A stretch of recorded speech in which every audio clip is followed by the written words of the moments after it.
Hey folks, welcome to another episode of Boring History for Sleep, where we take you on a time-traveling journey so vivid you'll swear you can smell the past, then gently lull you to sleep with the comforting drone of history.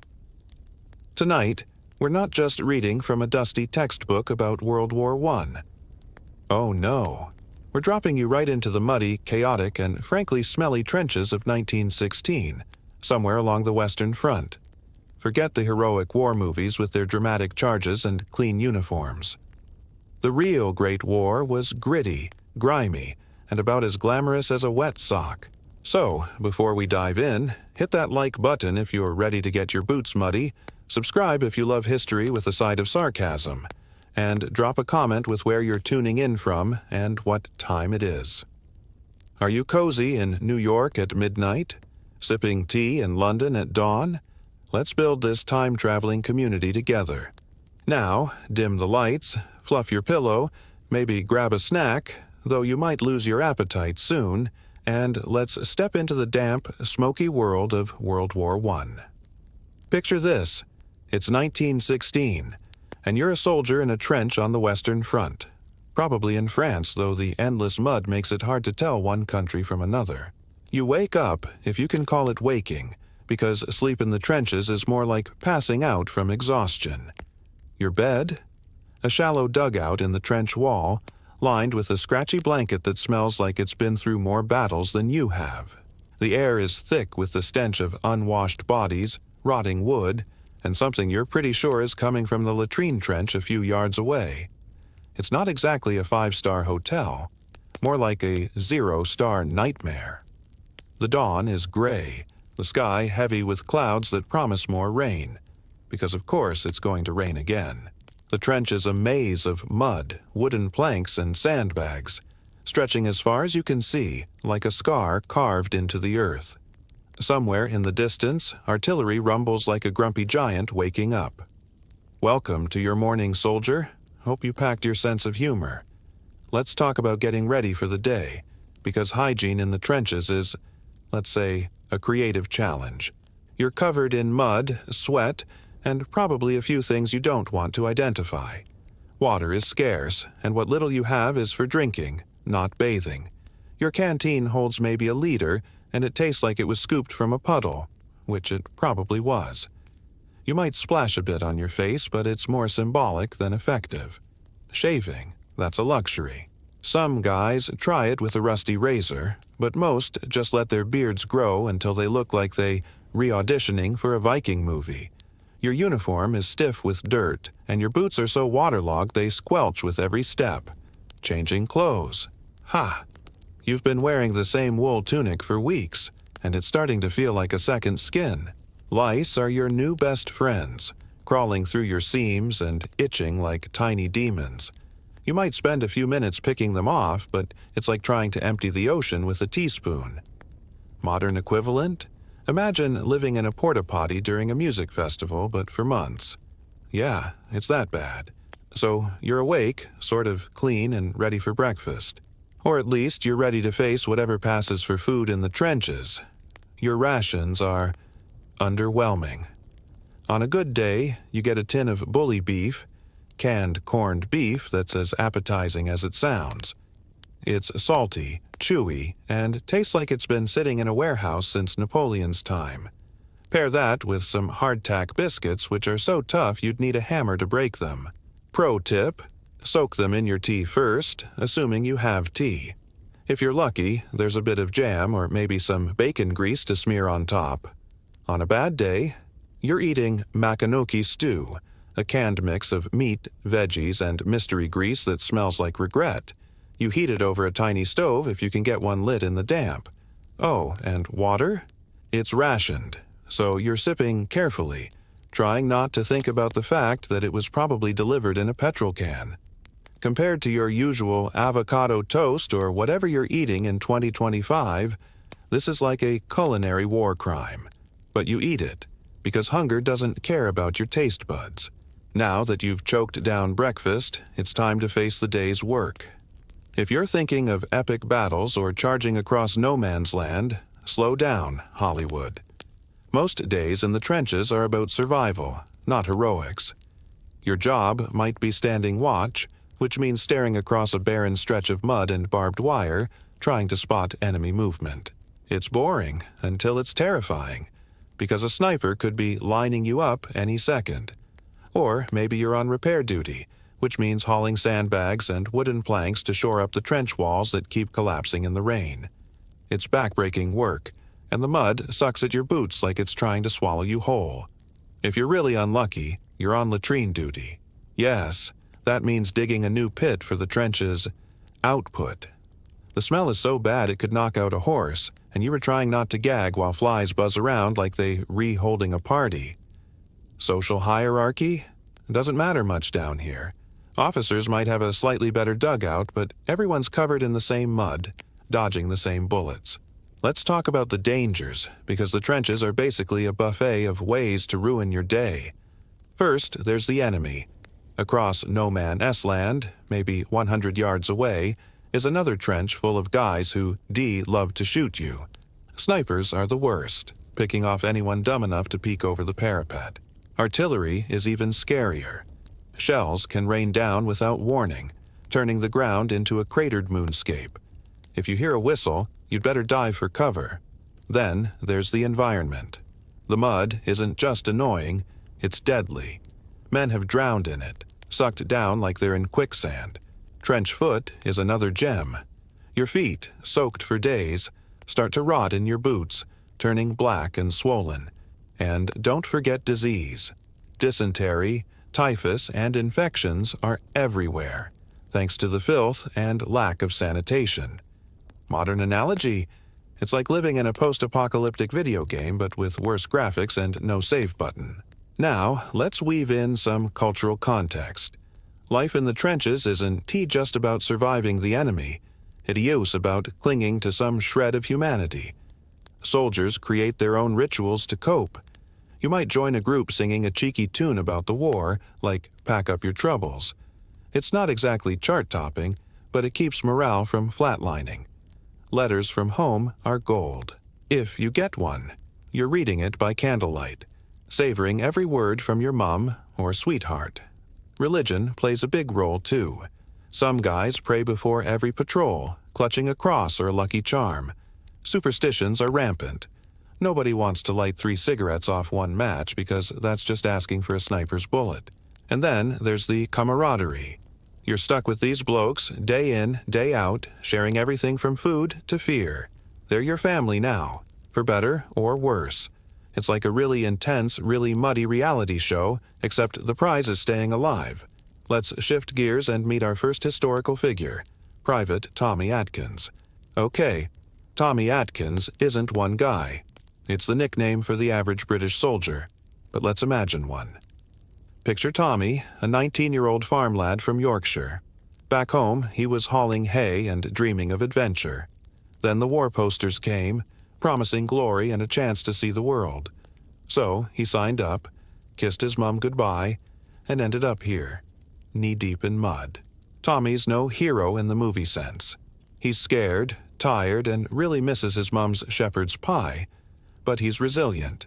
He cracks jokes to keep his mates going, even when the shells are falling. He writes letters home, lying about how it's not so bad, so his family won't worry. His challenges? Staying sane in a world that feels like it's trying to kill him every day. His achievements? Surviving another dawn, maybe saving a mate by sharing his last bit of water. Tommy's legacy is the quiet courage of millions like him, who faced the unimaginable and kept going. He's not in the history books, but without him, the war's story wouldn't be told. So, you've made it through the morning in the trenches, barely. Your stomach's grumbling, your boots are soggy, and you're wondering if you'll ever feel clean again. But the day's not over. There's more to see, more to survive, and maybe even a few moments of hope in this muddy mess. Stay tuned, because we're just getting started on this journey through World War I. For now, take a deep breath. Imagine the distant rumble of artillery fading and let the story carry you closer to sleep. So, you've survived the morning in the trenches. Congratulations, that's no small feat. Your boots are still squelching, Your stomach's grumbling from that questionable bully beef, and the lice are throwing a party in your uniform. But the day's not done with you yet. Let's see what the afternoon holds in this muddy slice of 1916 on the Western Front. Spoiler, it's not a picnic, unless your idea of a picnic involves barbed wire and the constant threat of artillery. Buckle up, soldier, and let's wade through the chaos. First up, let's talk about what passes for free time in the trenches, because even in a war, there are moments when you're not dodging bullets or shoveling mud. It's midday, and you're off duty for a bit. Maybe an hour if the sergeant's feeling generous. You're slumped against a sandbag trying to ignore the damp seeping into your trousers. What do? Well, you could write a letter home. You fish out a grubby piece of paper and a stub of pencil from your pack. Writing's tricky when your hands are shaking from cold or nerves, but you scribble something to your mum or sweetheart. Dear Mum, weather's fine. Food's grand, having a jolly old time. Total lies, but you are not about to tell her you spent the morning scraping mud off your rifle while rats nibbled your boots. These letters are your lifeline, a reminder there's a world beyond the trenches. You hand it to a runner, hoping it makes it past the sensors and the mail delays. Modern equivalent. It's like sending a text during a blackout, hoping it gets through before your battery dies. If writing's not your thing, maybe you're playing cards with your mates. Some genius smuggled a deck and you're huddled in a dugout betting cigarette stubs or bits of chocolate. The game's less about winning and more about distraction. You're laughing over a terrible hand, calling your pal a cheat, and for a moment the war feels far away. Or maybe you're reading. Books are rare, but dog-eared novels get passed around like treasure. You might be squinting at a battered copy of the Pickwick Papers, trying to escape into Dickens' world, though the trench's stench keeps pulling you back. Music's another escape. If you're lucky, someone's got a harmonica, and they're playing a wobbly version of a pub song. You join in, your voice hoarse but stubborn. It's not Coachella, but it's the closest you'll get to joy down here. These moments are what keep you human, like hitting the pause button on a nightmare. Now, let's get to the gritty stuff. Patrol duty. Your brief moment of rest is over, and the sergeant's barking your name. You're assigned to a wiring party, which sounds like it could be fun, but is absolutely not. Your job is to sneak into No Man ES land under cover of dusk to repair the barbed wire that S is supposed to slow the enemy. Sounds simple, right? Wrong. No Man's Land is a wasteland of craters, shattered trees, and things you don't want to step on. You're crawling on your belly, dragging coils of rusty wire, trying not to make a sound. Every twig snap feels like a gunshot. The enemy's out there, maybe 50 yards away, and their snipers have eyes like hawks. You're sweating, despite the cold, your heart pounding so loud you're sure they can hear it across the line. Your mates are whispering curses and someone's muttering a prayer. If you're lucky, you fix the wire and crawl back without drawing fire. If you're not, let's just say you don't want to think about it. It's like playing a high-stakes game of hide-and-seek, except the seeker has a machine gun. While you're out there, let's talk about the tech of the time, because World War I wasn't just mud and misery. It was a turning point for warfare.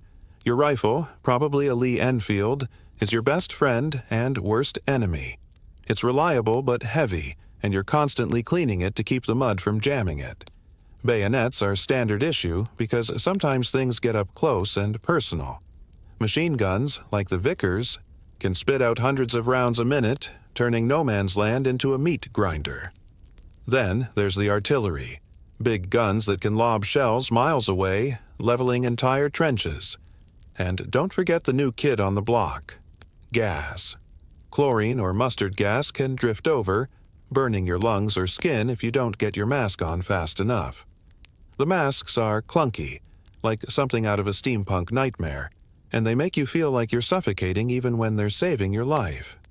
Modern analogy? It's like fighting with glitchy, outdated tech in a dystopian video game, except the respawn button doesn't exist.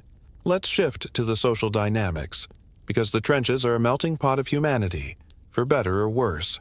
You're shoulder to shoulder with blokes from all over, city lads from London, farmers from Devon, even volunteers from places like Canada or Australia. Class doesn't matter as much as it did back home. The posh officer with his polished boots is still dodging the same shells as you. But there's tension, too. Officers get better rations, maybe a slug of whiskey, while you're lucky to get a sip of tea. Some soldiers are conscripts, dragged into this mess against their will, and they're not exactly thrilled to be here. Others are gung-ho patriots, at least until a few weeks of trench life beat the enthusiasm out of them. And then there's the diversity. Soldiers from India, Africa, or the Caribbean, often treated like second-class citizens despite facing the same dangers. You're all in this together, but it's not exactly a love fest. Think of it like a really intense group project where everyone acts grumpy and the deadline is survival. Now, let's talk about food again, because lunchtime is calling. If you can call it lunch. By now, you're starving, but the supply wagon's late, again, so you're rummaging through your pack for leftovers. Maybe you begot half a biscuit or a chunk of cheese that is starting to smell like your boots. If the wagon shows up, you might get a hot meal, stew, served in a tin that's been used for everything from soup to bailing water. It's lukewarm, greasy, and has bits of something floating in it. You eat it anyway, because calories are calories. Sometimes you get a treat, a bar of chocolate or a tin of fruit, usually liberated from an officer's stash. But food's not just about hunger. It's a mental lifeline. Sharing a biscuit with a mate or swapping a tin of jam for a cigarette builds bonds stronger than steel. It's like splitting the last slice of pizza with your best friend, except the pizza's stale and the restaurant's on fire. Let's dive into the dangers again, because you can't escape them. Beyond the snipers and shells, there's the psychological toll. Shell shock, what we'd now call PTSD, is creeping in. The constant noise, the fear, the sight of mates not making it back. It's chipping away at you. Some guys start shaking uncontrollably or go quiet, staring into nothing. There's no therapy here, just a pat on the back and a pull yourself together. Rats are another plague. They're the size of cats, bold as brass, and they'll steal your food or nibble your fingers if you're not careful. They're also spreading disease, because apparently the trench needs more ways to kill you.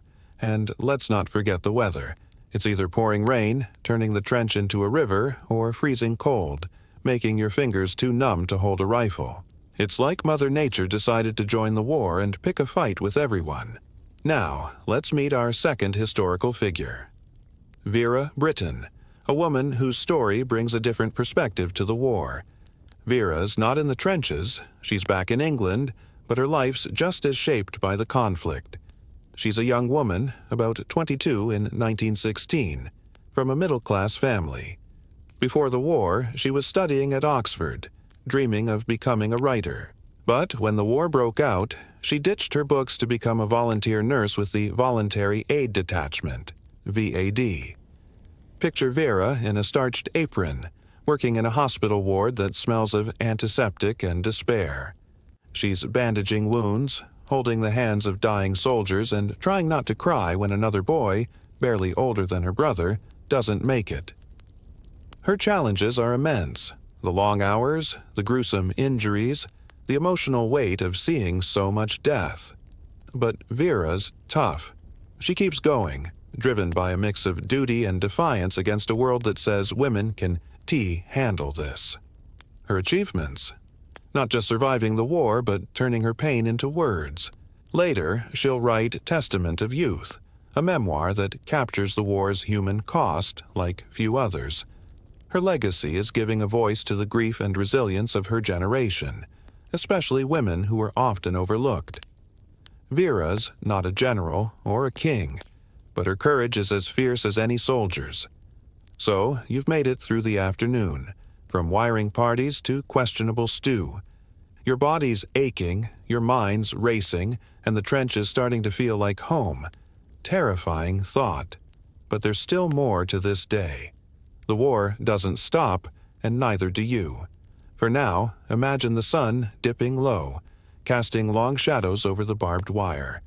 Take a deep breath, let the distant rumble of guns fade, and stay with us as we keep trudging through the story of World War I.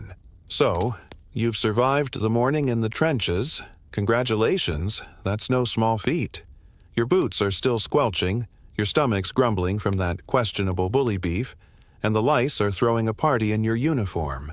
But the day's not done with you yet. Let's see what the afternoon holds in this muddy slice of 1916 on the Western Front. Spoiler: it's not a picnic, unless your idea of a picnic involves barbed wire and the constant threat of artillery. Buckle up, soldier, and let's wade through the chaos. First up, let's talk about what passes for free time in the trenches, because even in a war, there are moments when you're not dodging bullets or shoveling mud. It's midday, and you're off duty for a bit, maybe an hour if the sergeant's feeling generous. You're slumped against a sandbag trying to ignore the damp seeping into your trousers. What do? Well, you could write a letter home. You fish out a grubby piece of paper and a stub of pencil from your pack. Writing's tricky when your hands are shaking from cold or nerves, but you scribble something to your mom or sweetheart. Dear Mom, weather's fine, food's grand, having a jolly old time. Total lies, but you were not about to tell her you spent the morning scraping mud off your rifle while rats nibbled your boots. These letters are your lifeline, a reminder there's a world beyond the trenches. You hand it to a runner, hoping it makes it past the sensors and the mail delays. Modern equivalent. It's like sending a text during a blackout, hoping it gets through before your battery dies. If writing's not your thing, maybe you're playing cards with your mates. Some genius smuggled a deck, and you're huddled in a dugout, betting cigarette stubs or bits of chocolate. The game's less about winning and more about distraction. You're laughing over a terrible hand, calling your pal a cheat, and for a moment the war feels far away. Or maybe you're reading. Books are rare, but dog-eared novels get passed around like treasure. You might be squinting at a battered copy of the Pickwick Papers, trying to escape into Dickens' world, though the trench's stench keeps pulling you back. Music's another escape. If you're lucky, someone's got a harmonica, and they're playing a wobbly version of a pub song. You join in, your voice hoarse but stubborn. It's not Coachella, but it's the closest you'll get to joy down here. These moments are what keep you human, like hitting the pause button on a nightmare. Now, let's get to the gritty stuff. Patrol duty. Your brief moment of rest is over, and the sergeant's barking your name. You're assigned to a wiring party, which sounds like it could be fun but is absolutely not.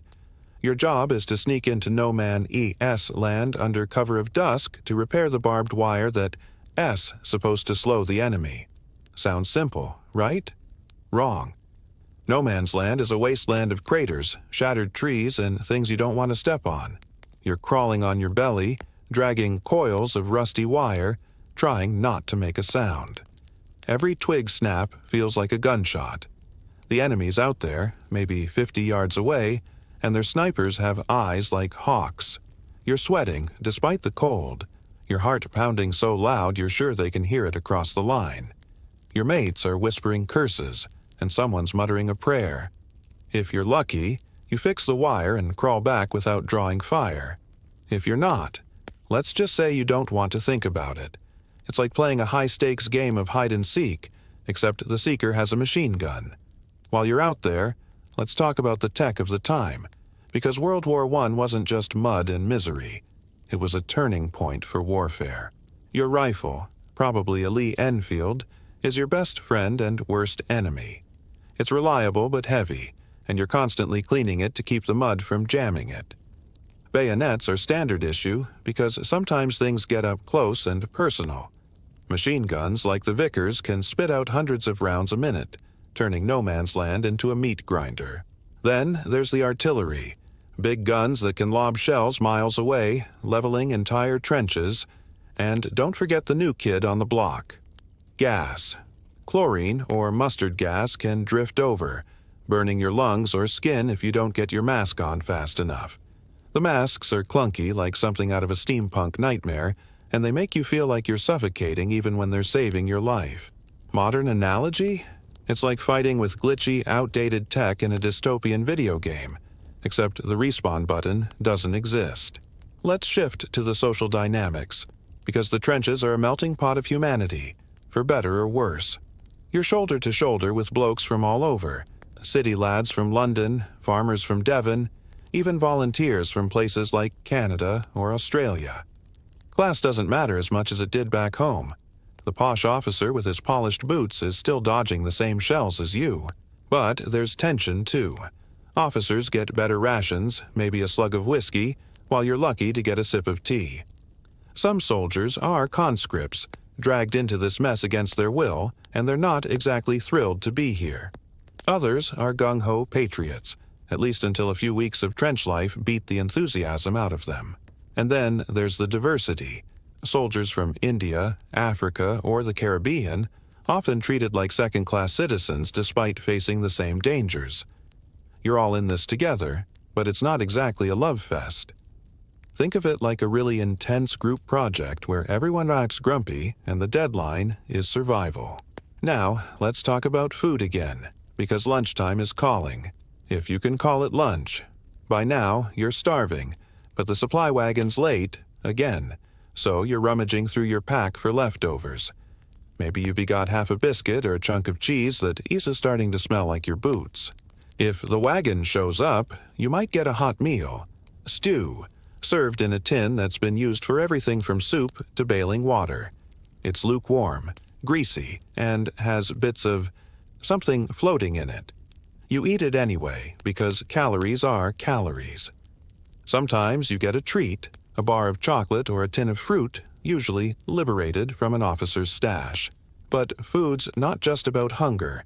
It's a mental lifeline. Sharing a biscuit with a mate or swapping a tin of jam for a cigarette builds bonds stronger than steel. It's like splitting the last slice of pizza with your best friend, except the pizza's stale and the restaurant's on fire. Let's dive into the dangers again, because you can't escape them.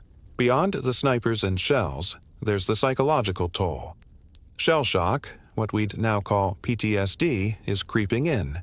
The constant noise, the fear, the sight of mates not making it back, it's chipping away at you. Some guys start shaking uncontrollably or go quiet, staring into nothing.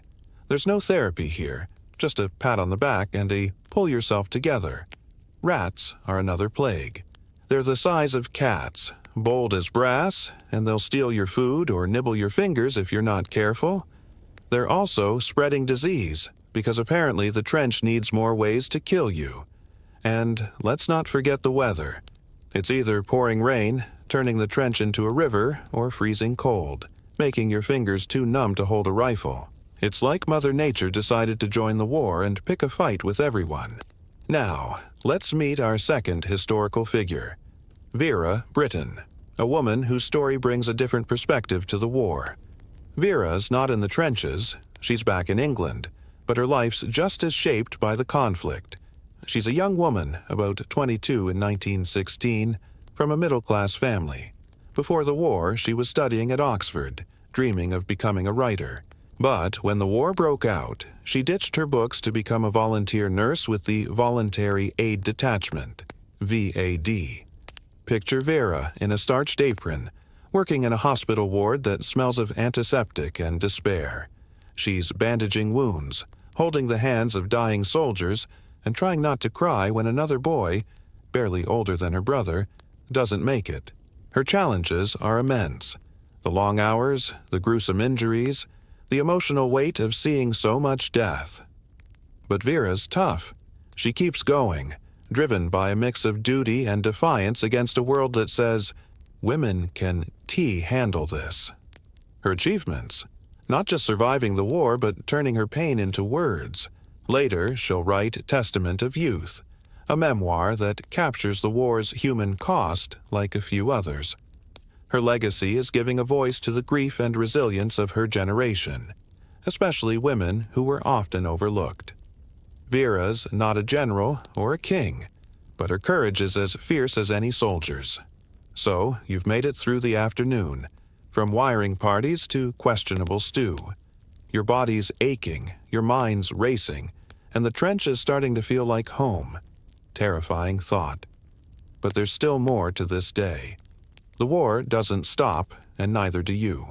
For now, imagine the sun dipping low, casting long shadows over the barbed wire. Take a deep breath, let the distant rumble of guns fade, and stay with us as we keep trudging through the story of World War I. You're still here, soldier, clinging to life in the trenches of 1916 as night falls over the Western Front. The air's turned sharp, the mud's freezing into jagged clumps, and the trench feels like a cold, damp coffin.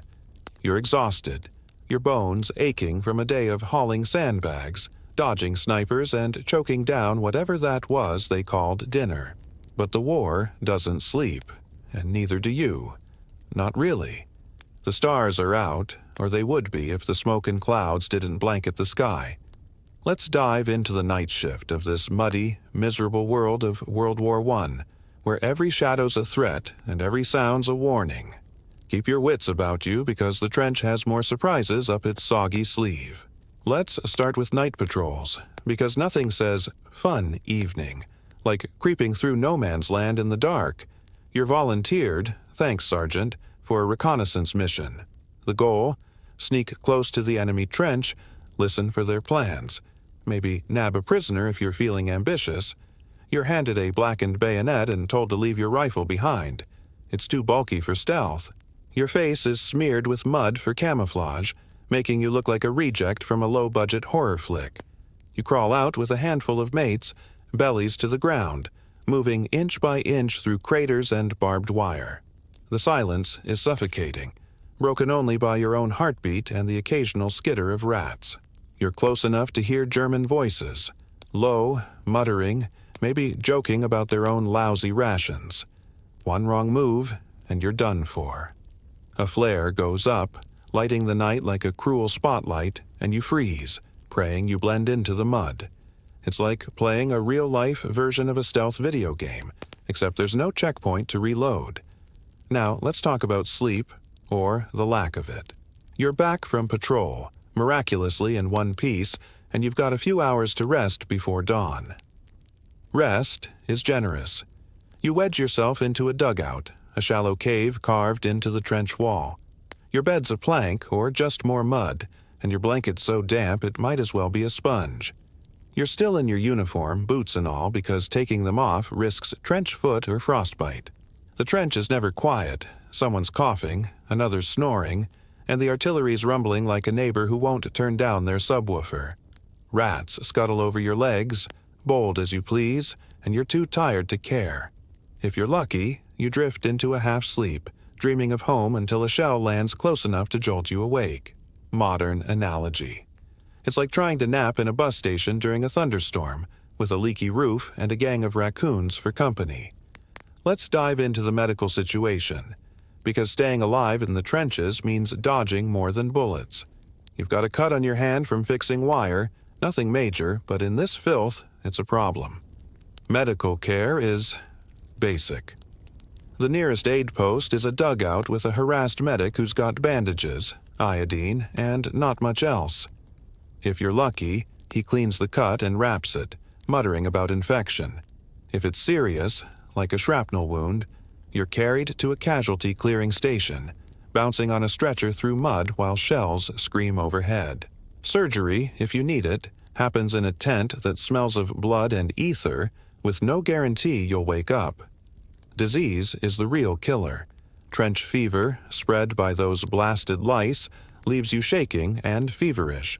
Dysentery's even worse, turning your guts to liquid and your dignity to dust. Modern equivalent. Imagine a hospital with one overworked doctor, no antibiotics, and a sanitation system straight out of a horror movie.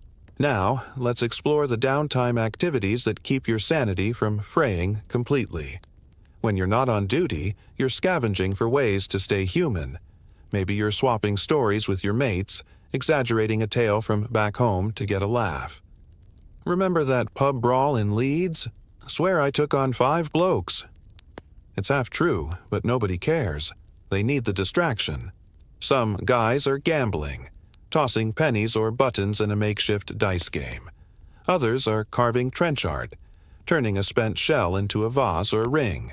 You might try writing a poem, inspired by that officer who's always scribbling.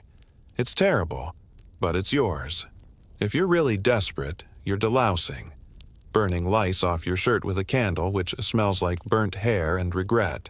These moments are like hitting the refresh button on your soul, reminding you there's more to life than mud and fear.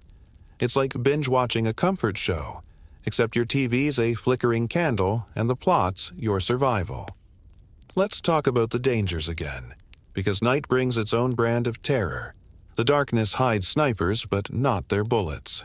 One stray shot can end you if you're careless. Raids are more common at night, with enemy squads slipping across no man's land to snatch prisoners or sabotage your trench. You're on high alert, gripping your rifle, straining to hear footsteps. Then there's the weather. It's freezing now, and your breath's fogging in the air. Frostbite's a real threat. Your toes are numb, and you're rubbing them to keep the blood flowing. Mud's frozen into sharp ridges, cutting your hands if you slip. And the psychological toll? It's relentless. Night amplifies every fear, turning shadows into monsters. You're haunted by faces, mates who didn't make it, their last words looping in your head. It's like living in a haunted house where the ghosts are your own memories. Let's weave in some cultural context because the trenches have their own strange society. Superstitions are everywhere. You never say, "quiet," out loud. It is like tempting fate to send a shell your way. Some guys carry lucky charms, a locket, a coin, a Bible verse tucked in their pocket. Rituals bind you to your squad. Before a patrol, you might all touch the same sandbag or mutter the same phrase, like a team huddle before a deadly game. Music's still a lifeline. Someone's humming, "It's a long way to Tipperary," and you join in, your voice cracking but defiant. Letters from home are read and reread, each word a tether to a life you're starting to forget. These traditions aren't just quirks, they're armor against despair. Think of it like clinging to your morning coffee routine in a world that's falling apart. Now, let's meet our fourth historical figure. Edith Cavell, a nurse whose courage shines through the war's darkness. Picture Edith in 1916, though her story peaks a year earlier. She's a British nurse, about 50, working in German-occupied Belgium. Before the war, she was training nurses, her life quiet but purposeful. When the Germans invaded, she stayed, running a clinic that treated anyone, friend or foe. But Edith's no bystander. She's secretly helping Allied soldiers escape, hiding them in her hospital and smuggling them to neutral Holland. It's dangerous work.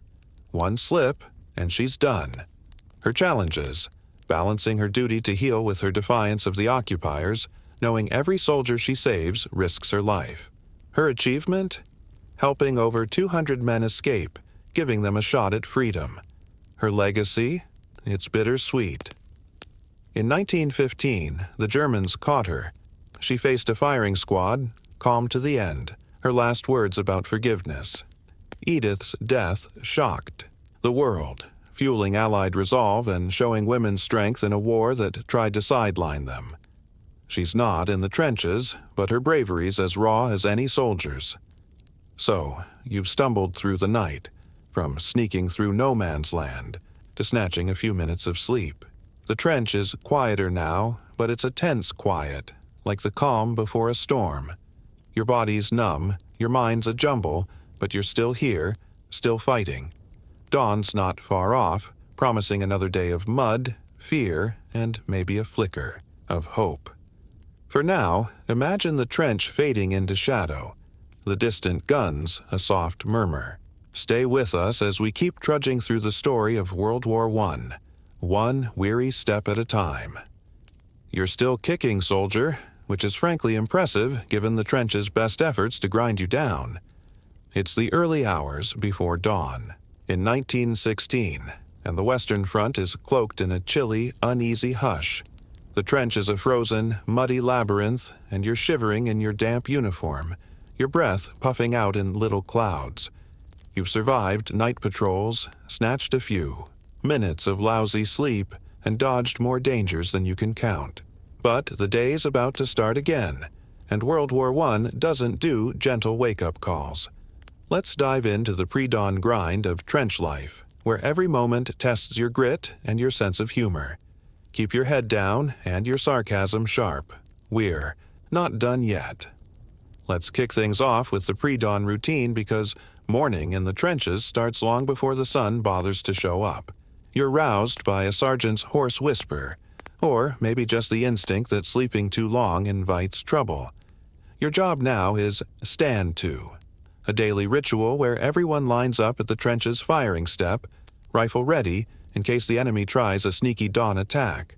You're bleary-eyed, your fingers numb around your Lee Enfield, staring into the foggy no-man's land. The air smells of frost, smoke, and that ever-present latrine stench. Nothing happens. Most days it's just a tense, freezing wait. But you can't relax. One yawn too long and a sniper's got you. It's like pulling an all-nighter for a test, except the test is staying alive and the proctor's got a machine gun. After an hour, the order comes to stand down, and you slump back, already exhausted before breakfast. Speaking of breakfast, let's check in on the food situation, because your stomach's growling like an angry dog. The supply wagon's made. It through. Miracle of miracles. So you're in for a treat. Today's menu: a tin of bully beef, again, some hardtack biscuits that could break a tooth, and a mug of tea so weak it's basically brown water. The tea's the real prize, warming your hands and giving you a fleeting sense of civilization. You huddle around a smoky fire trying to heat your tin without burning your fingers. If you're lucky, someone scrounged a bit of bacon fat to spread on the biscuit, which almost makes it edible. Rats are eyeing your meal like it's a Michelin star dish, and you're swatting them away with your spoon. Modern analogy? It's like trying to enjoy a gas station sandwich during a power outage, with raccoons circling and no Wi-Fi to distract you. Now, let's talk about trench maintenance, because the trench isn't just your home. It's your lifeline, and it's falling apart. Your squad's tasked with reinforcing the walls, which means hauling sandbags and wooden revetments through the mud. The rains turn the trench floor into a slurry, and every step's a battle against gravity. You're piling sandbags, hammering, stakes, and praying the whole thing doesn't collapse. Some genius left a gap in the parapet, so you're patching it before a sniper spots the mistake. It's sweaty, miserable work, and the mud's so thick it's like wrestling a pig in a swamp. If you're not careful, you'll lose a boot, or worse, get stuck. The officers are yelling to hurry up because apparently the war's on a schedule. Think of it like renovating a house during a hurricane, except the house is made of dirt and the hurricane's got artillery. Let's dive into the social bonds that keep you going, because in the trenches, your mates are your anchor. You're working alongside blokes you'd never have met back home: a Cockney pickpocket, a Welsh miner, a schoolteacher from Dorset. You're different, but the mud makes you equal. You share everything: food, smokes, even the occasional dark. Joke about the war's absurdity. Fancy a holiday in Berlin? Someone quips, and you all laugh because it's better than crying. Trust is everything. When you're fixing wire in no man's land, you need to know the guy next to you won't. Bolt. These bonds are forged in shared misery, like a group chat that's been through a breakup, a deadline, and a natural disaster all at once. You die for these lads, not because of some grand patriotic speech, but because they're family. Now, let's talk dangers again, because the trenches never run out of ways to keep you on edge. Dawn brings a fresh round of artillery barrages, and the shells are falling closer today. You dive for cover, your ears ringing as the earth shakes. Shrapnel's the real terror, jagged metal that can tear through flesh like paper. Then there's the machine guns, rattling across no man's land, ready to cut down anyone who peeks over the top. Disease is still lurking. Your mate's coughing up a storm, and you're hoping it's just a cold, not something worse. Trenchfoot's claiming victims, too. Guys whose boots haven't dried in weeks, their feet swollen and black. And the mental strain? It's a slow poison. Every near miss, every lost friend, adds weight to your mind. It's like carrying a backpack full of rocks, and someone keeps adding more. Now, let's explore the role of animals in the trenches, because you're not alone in this mud. Rats are the obvious villains, but there are others. Pigeons carry messages when the phones fail, fluttering through shellfire like feathered postmen. Dogs are rarer, but some units have them as messengers or to sniff out wounded men in no man's land. You might pet one, a scruffy mutt named Rusty, and for a moment you're back home with your old dog. Horses are everywhere behind the lines, hauling guns and supplies through the muck. You see them plodding past, heads down, and feel a pang. They're as trapped as you are. These animals aren't just tools. They're a reminder of life beyond the war. It's like finding a stray cat in a dystopian movie, a tiny spark of normal in a world gone mad. Let's meet our fifth historical figure, John McCrae, a doctor and poet whose words echo through the war. Picture John in 1916, a 44-year-old Canadian, physician working in a dressing station near Ypres. He's not in your trench, but he's close, knee-deep in the same war. Before 1914, John was a doctor and professor, a quiet man who loved literature. Now, he's patching up soldiers under canvas tents, his hands steady despite the chaos. His challenges?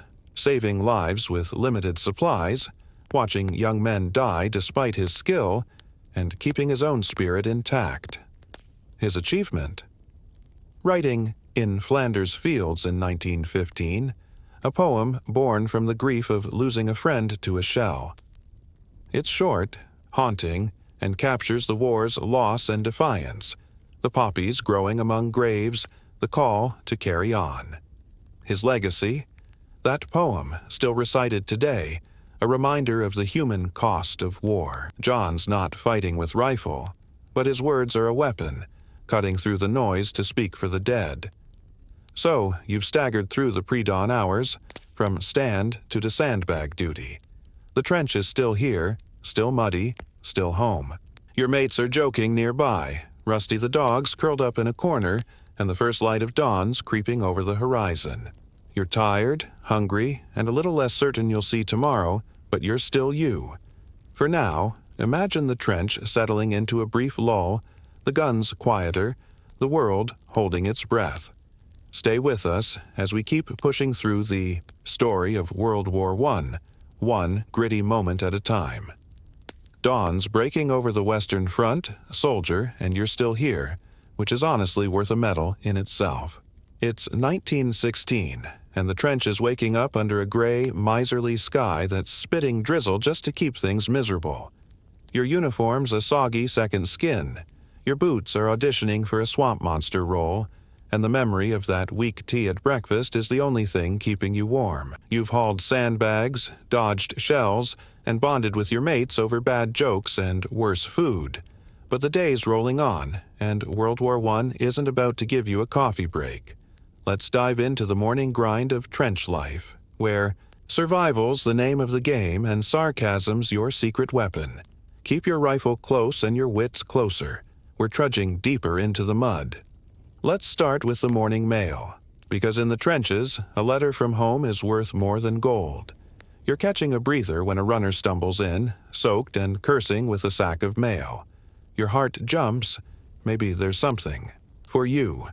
The lads crowd around, hopeful and desperate as the sergeant calls out names. When you hear yours, it's like winning the lottery. You grab the envelope, smudged and creased, and retreat to a corner. It's from your sister, maybe, or your sweetheart, full of news about the farm or the village dance. You read slowly, savoring every word, even the boring bits about the neighbor's cow. But you're also writing back, scratching out a reply on a scrap of paper. All's well, don't worry, you lie, because the truth, mud, fear, rats, would break their hearts. Censorship's tight, so you keep it vague. Mailing it feels like sending a piece of yourself to safety. Modern analogy. It's like getting a heartfelt DM in the middle of a social media blackout, a reminder there's a world beyond the chaos. Now, let's talk about trench raids, because the morning's about to get spicy. Your squad's been picked for a daylight raid. Rare, risky, and not exactly your idea of a good time. The plan: dash across no man's land, storm an enemy trench, grab intel or prisoners, and get back before their machine guns turn you into Swiss cheese. You're kitted out with a bayonet, grenades, and a grim expression. The whistle blows, and you're over the top, heart in your throat, sprinting through mud and wire.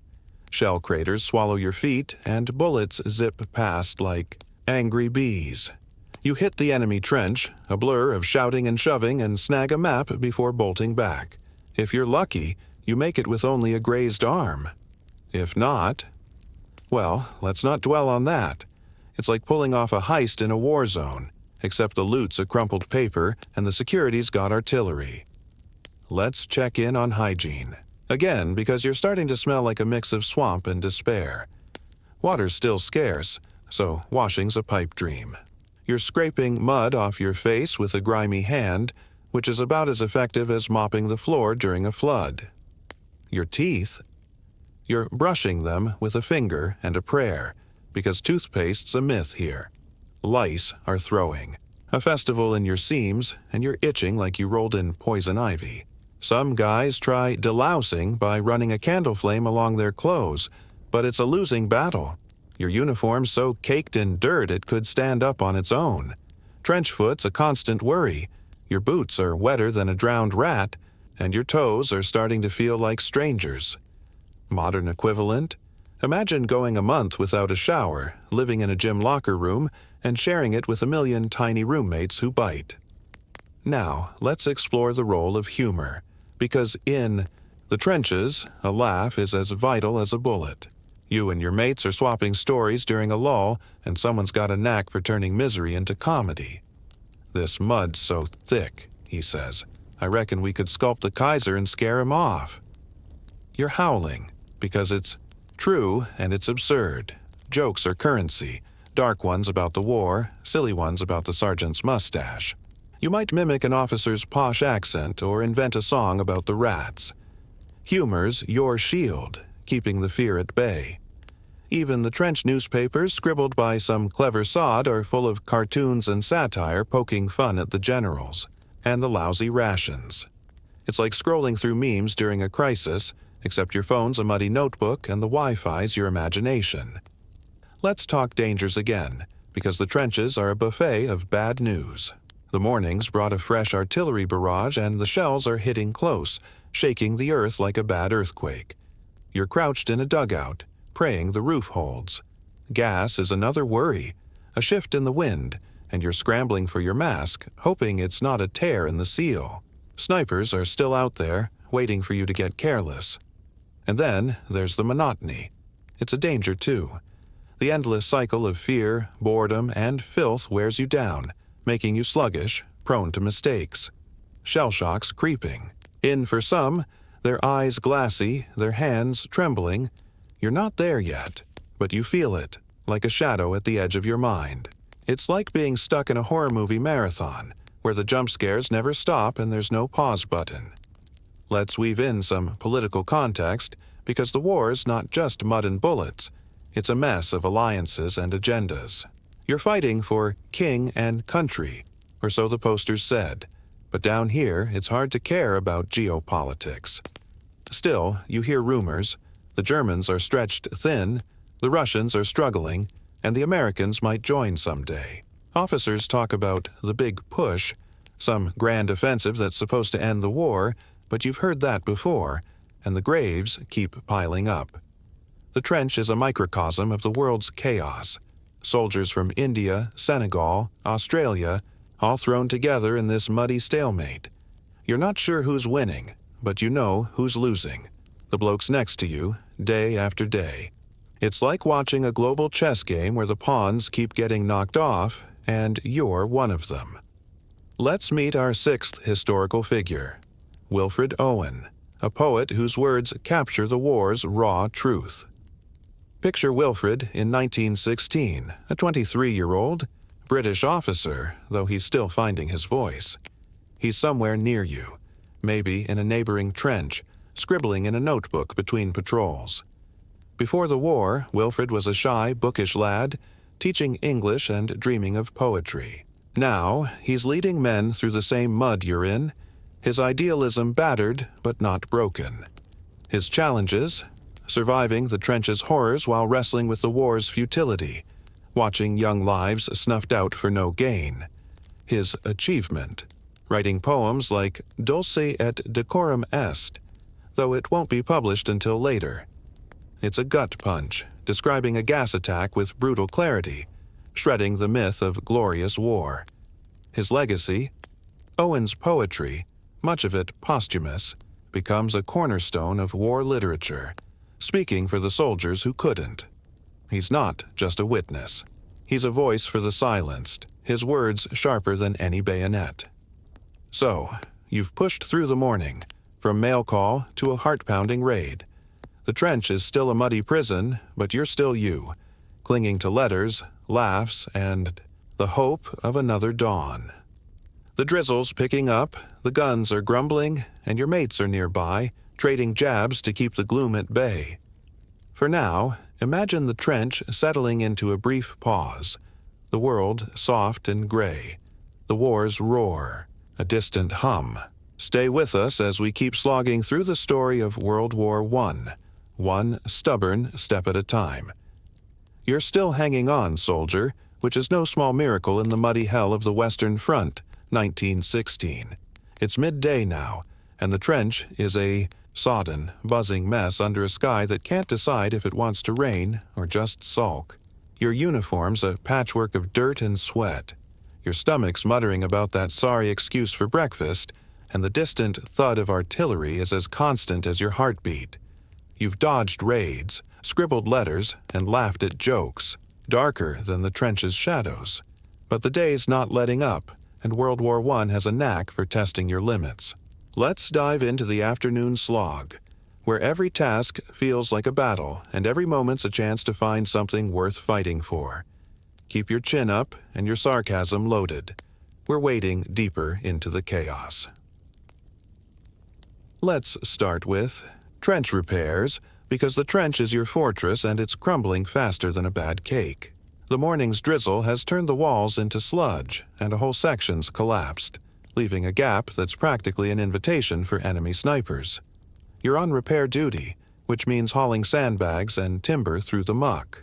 Each bag weighs a ton, and the mud's so thick it's like wading through peanut butter.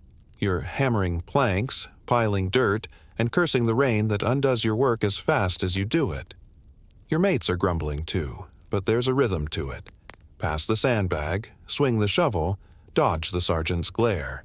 It's backbreaking. And your hands are raw, but a solid trench means the difference between life and a quick trip to the casualty station. Modern analogy. It's like fixing a leaky roof during a monsoon, except the roof's made of dirt and the storm's dropping shells. Now, let's talk about the rumor mill, because in the trenches, gossip spreads faster than lice. You're taking a breather, leaning against a sandbag when your mate whispers the latest. "Heard we're going over the top soon," he says, eyes wide. "Big push, they say." You've heard it before. Every offensive's supposed to end the war, but the graves keep multiplying. Other rumors swirl. The Germans are running out of ammo.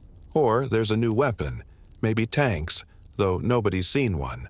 Some bloke swears he heard the Americans are joining, but you'll believe that when you see it. Rumors are half hope, half dread, keeping you guessing. You add your own, joking that the Kaiser's surrendered because he ran out of mustard. It's not true, but it gets a laugh. Think of it like scrolling through a group chat full of wild theories, except the stakes are your survival and the signal's always bad. Let's check in on food again, because lunchtime is a highlight, if you squint hard enough. The supply wagon's late, so you're digging into your pack for scraps. You find a biscuit that's only half moldy and a tin of jam that's suspiciously sticky.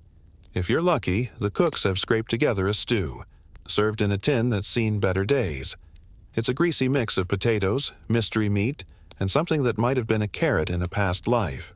You scarf it down, ignoring the grit between your teeth, because hunger doesn't care about quality. Your mates are trading bites, swapping a spoonful of stew for a cigarette.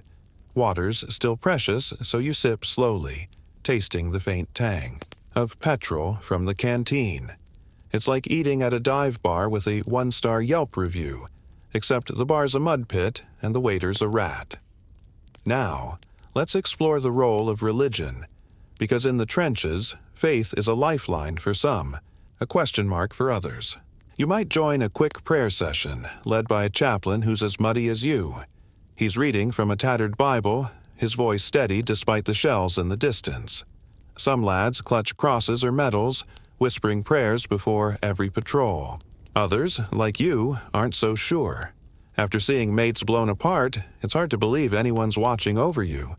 But you respect the rituals. They're a tether to home, to hope, to something bigger than the mud. Superstitions blend with faith. Nobody lights 3 cigarettes off one match and you all tap the same lucky sandbag before a raid. It's not dogma, it's survival. Modern equivalent. It's like clinging to a morning meditation app. In a world where the notifications never stop and they're all bad news. Let's talk dangers again, because the trenches are a masterclass in creative peril. The afternoons brought a fresh barrage and the shells are landing so close you feel the earth shudder. You're diving for cover, your helmet rattling as dirt rains down. Gas is a constant fear, one whiff of that sweet chemical smell, and you're fumbling for your mask, praying the seals hold. Machine guns chatter across no man's land, ready to punish any careless move. Then there's the slow killers. Trench foots creeping up, your toes numb and swollen from wet boots. Infections are rampant. A scratch can turn septic in this filth. And the mental grind? It's relentless. You're jumpy, snapping at mates over nothing, haunted by faces you can't unsee. It's like being trapped in a glitchy VR game where the logout button's broken and the difficulty's set to nightmare. Let's dive into the trench economy, because even in war, there's a hustle. Bartering's the name of the game. You've got a spare cigarette? That's currency. Trade it for a bite of chocolate or a dry sock. Someone's got a knack for liberating officers' rations, and you're swapping a tin of sardines for a pencil to write home. Letters from home are gold. You might trade a day's tobacco for a chance to read one.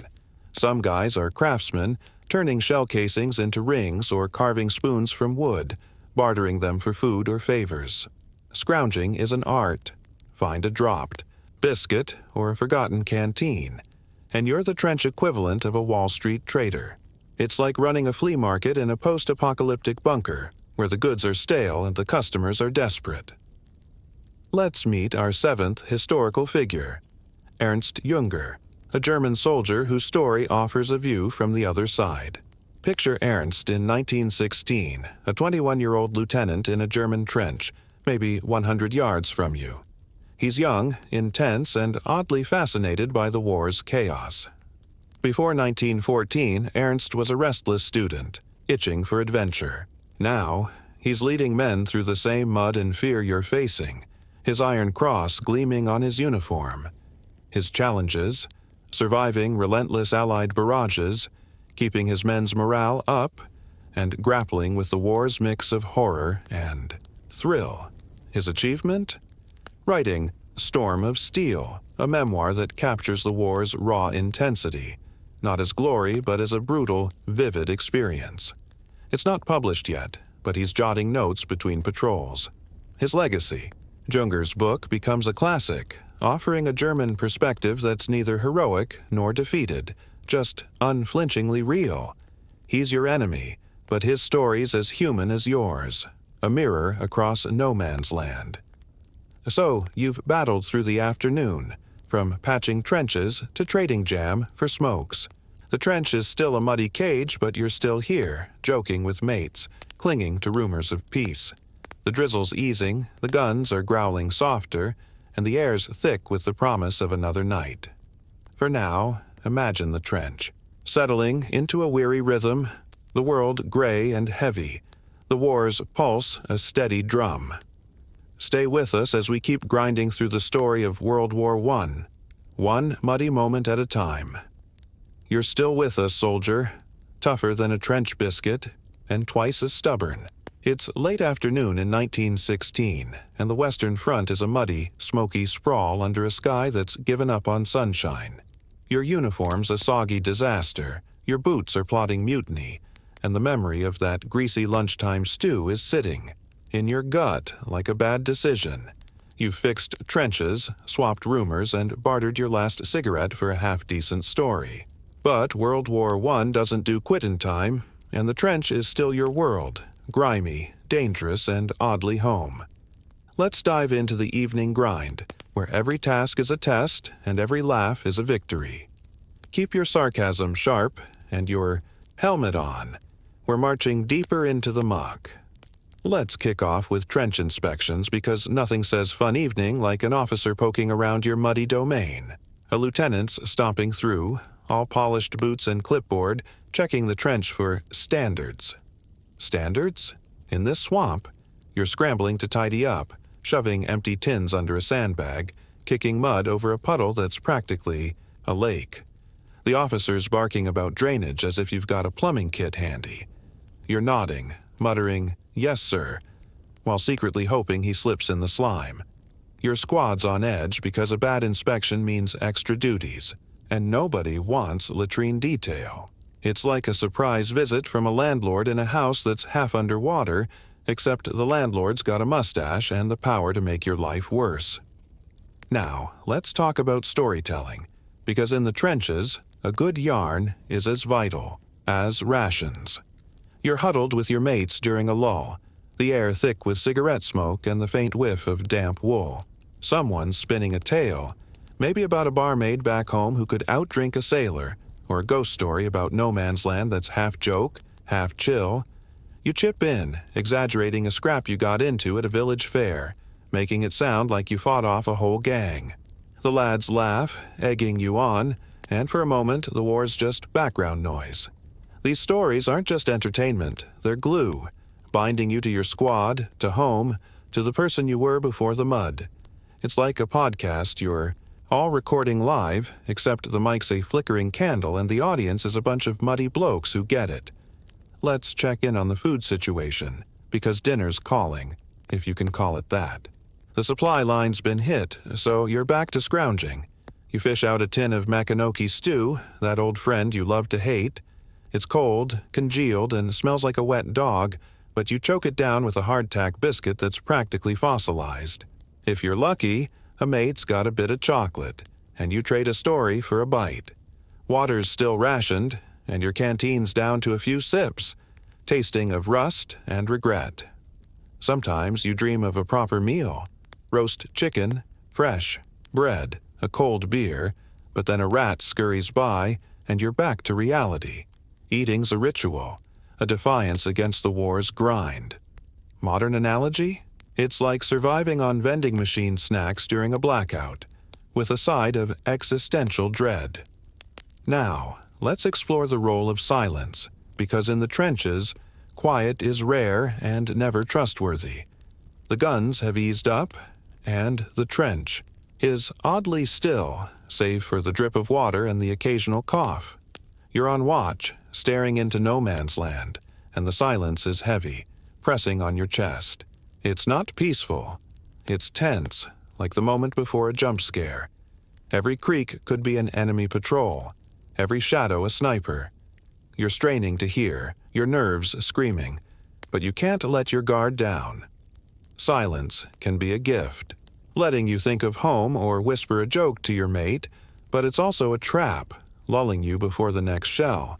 It's like waiting for a text that never comes, except the text is a bullet and the sender's got a grudge. Let's talk dangers. Again, because the trenches are a non-stop hazard zone. Evening brings a fresh artillery barrage and the shells are close, shaking the ground like a bad temper. You're ducked low, dirt crumbling over you, praying the dugout holds. Gas is still a threat.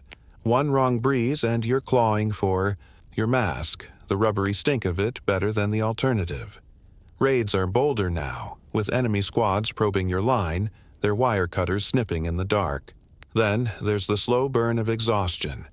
You haven't slept properly in days, and your brain's foggy, making you sloppy. Shell shock's hitting harder. Some lads are twitching, others gone quiet, their eyes empty. You're holding it.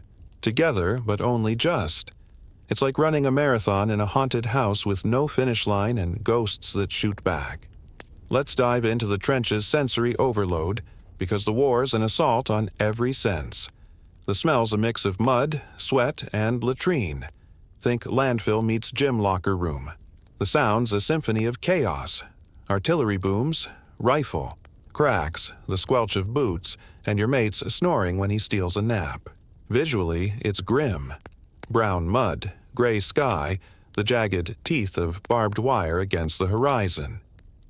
Touch? Everything's wet, rough, or sticky, from your slimy uniform to the splintered wood you grip. Taste is the worst.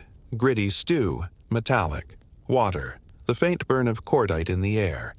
Your senses are on overdrive, and there's no off switch. It's like living in a 4D movie where the effects are too real and the plot's trying to kill you. Let's meet our 8th historical figure, Anna Coleman Ladd, an American artist whose work brings humanity to the war's wreckage. Picture Anne. In 1916, though her impact peaks later. She's about 38, a sculptor living in Boston, far from your trench. Before the war, she was crafting statues, her life all about beauty. But the war's stories reach her. Soldiers with shattered faces, maimed by shrapnel, shunned by a world that can't look at them. Anna's challenges? Mastering a new craft in a war zone, learning to make prosthetic masks from copper and paint, each one hand-sculpted to restore a man's face. Her achievement? Setting up a studio in Paris by 1917, creating masks that give hundreds of disfigured soldiers a chance at normalcy, letting them walk streets without stairs. Her legacy? Anna's. Work is a quiet rebellion against the war's cruelty, proving art can heal where medicine stops. She's not in the mud, but her hands rebuild lives, one face at a time. So, you've slogged through the evening, from dodging inspections to savoring a cold tin of stew. The trench is still here, still grim, but you're still you, swapping stories, stealing moments of quiet. The sky's darkening, the guns are grumbling, and your mates are nearby, their voices a lifeline in the gloom. For now, imagine the trench sinking into twilight, the world soft and heavy, the war's pulse a distant thrum. Stay with us as we keep pushing through the story of World War I, one weary step at a time. You're still standing, soldier, which is nothing short of a miracle in the relentless churn of the Western Front, 1916. It's night now, and the trench is a dark, muddy cocoon under a sky prickled with faint stars, barely visible through the haze of smoke. Your uniform's a wreck, your body's screaming for rest, and the faint tang of that cold stew lingers on your tongue. You've survived raids, inspections, and stories that kept the fear at bay. But the day's winding down, and World War I is finally giving you a moment to breathe. Sort of. Let's dive into the final hours of this gritty, chaotic day, where every second is a testament to your stubborn will to keep going. Hold tight to your mates and your sense of humor. We're closing out this muddy journey with heart and a few hard truths. Let's start with the night watch, because even as the trench settles, someone's got to keep an eye on no man's land. You're posted at the parapet, rifle propped against a sandbag, staring into the inky void. The cold bites at your fingers, and the silence is thick, broken by the occasional crack of a distant shot or the scuttle of rats. Your job's simple. Spot any movement, sound the alarm if the enemy's creeping closer, but it's not simple at all. The darkness plays tricks. Every shadow's a soldier, every gust a gas cloud. Your mate's beside you, whispering about his kid sister's birthday, and you nod, grateful for the distraction. Hours crawl by, your eyelids heavy, but you can't slack. One doze, and you're history. It's like pulling an all-nighter on a stakeout, except the coffee's non-existent, and the bad guys are real.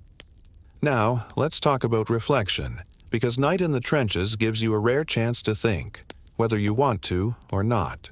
You're slumped in a dugout, your back against the damp wall, a candle flickering weakly. Your mates are quiet, some writing letters, others staring at nothing. You're thinking about home, the smell of your mom's bread, the way the pub roared on a Saturday, but you're also thinking about the war. Why are you here? The posters promised glory, but all you've got is mud and mates who might not. See dawn. You're not a philosopher, but the trench makes you one, forcing you to wrestle with fear, loyalty, and the slim hope of peace. You pull out a letter from your pocket, rereading it to anchor yourself. It's like scrolling through old photos on your phone, except the memories are all you've got to keep you sane. Let's check in on food one last time, because a late-night snack is the closest you'll get to comfort. The supply wagons, long gone, so you're rummaging through your pack. You find a crumbly biscuit and a sliver of cheese that's more mold than food, but it's something. Your mate tosses you a bit of hard candy, a rare treasure, and you suck on it slowly, savoring the sweetness. Water's down to a gulp, and you're rationing it like it's liquid gold. Some lads are pooling their scraps, making a trench stew over a tiny fire, bits of bully beef, a potato, and a lot of hope. You share a spoonful, and it's awful, but the act of sharing feels like defiance. Modern analogy? It's like splitting a stale granola bar with your roommates during a blackout, except the blackout's a war, and the roommates might not make it. Now, let's explore the trench's makeshift community, because the war's stripped everything else away, but it's built something too. You're not just a soldier, you're part of a ragged family. Your squad's a mix of strangers who've become brothers. The Cockney who never shuts up, the quiet Welshman who sings like an angel, the kid from Manchester who's too young for this. You share everything: food, smokes, fears. When one of you gets a letter, you all listen, living vicariously through news of home. When someone's hit, you all feel it, a wound deeper than shrapnel. This community's not perfect. There's bickering, grudges, but it's real. You'd kill for these blokes, not for king or country, but because they're yours. It's like a group chat that's been through hell, where every emoji hides a scar. Let's talk dangers one last time, because the night's no safer than the day. A sudden barrage breaks the quiet, shells screaming down, and you're diving for cover, your heart racing. The dugout shakes, dirt raining on your helmet. Gas is still a ghost in the wind. One wrong sniff, and you're fumbling for your mask. The rubbery stench a grim comfort. Enemy raids are bolder at night, their shadows slipping through no man's land, and you're gripping your bayonet ready for a fight. The cold's a killer too.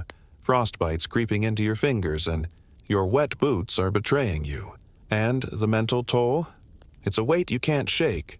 You're haunted by mates lost, by the boy who was laughing yesterday and gone today. It's like living in a nightmare app with no logout, where every notification's a new way to break. Let's weave in the war's global impact, because the trench is just one piece of a world on fire. You're fighting in France, but the war's everywhere. Africa, the Middle East, the seas. Soldiers from India, Canada, Senegal are in trenches like yours, their stories as real as yours. Back home, women are working factories, kids are growing up too fast, and towns are burying their sons. The war's reshaping everything. Empires are wobbling, ideas of power and class are shifting. You don't know it, but this war is planting seeds for the modern world, for better and worse. You're just trying to survive, but you're part of something bigger, a pivot point in history. It's like being a pixel in a massive, chaotic mural where every speck matters but the picture's too big to see. Let's meet our ninth historical figure, T.E. Lawrence, better known as Lawrence of Arabia, whose story adds a different shade to the war. Picture Lawrence in 1916, a 28-year-old British officer, not in your trench but in the deserts of the Middle East. He's a scholar, a map maker, and a bit of an oddball, with a knack for languages and a fire in his gut. Before the war, he was digging up ancient ruins, his life all books and dust. Now, he's rallying Arab tribes against the Ottoman Empire, riding camels through blistering sands. His challenges: winning trust in a fractured region, surviving guerrilla raids, and navigating British politics that don't always match his ideals. His achievement? Helping spark the Arab Revolt, disrupting Ottoman supply lines with daring attacks, his legacy. Lawrence becomes a legend. His book, 7 Pillars of Wisdom, a testament to the war's complexity. He's not your war, but he's your time, a reminder that courage wears many faces. So, you've made it through the day, from dawn's stand to tonight's lonely watch. The trench is quiet now, or as quiet as it gets. The gun's a low growl. Your mate's snores a soft chorus. You're still here, still you, despite the mud, the fear, the loss. You're tougher than you knew, carrying stories, scars, and a stubborn spark of hope. Let's reflect on what this all means. World War I wasn't just a war, it was a crucible, reshaping nations, lives, and the very idea of what it means to be human. It gave us poetry that cuts, technology that kills, and a hard won. Gratitude for peace. The soldiers, nurses, poets, and rebels we've met. Tommy, Vera, Siegfried, Edith, John, Wilfred, Ernst, Anna, Lawrence. They're not just names, they're proof of resilience, of finding light in the darkest places. Their legacy, it's in the world we've got today, flawed, messy, but standing because they endured. As you lie back, wherever you are, think about that. You're not in the trenches, thank goodness. You've got a bed, clean water, a tomorrow that's not promised but likely. So, take a deep breath. Let the weight of 1916 slip away. Picture the trench fading, the mud softening, the guns falling silent. You're safe, you're warm, you're here. Drop a comment if you're still with us.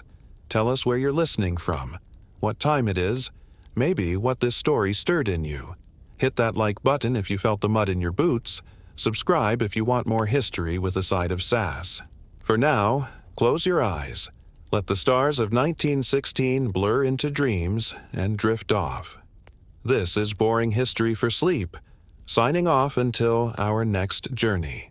Good night, folks, and sleep well.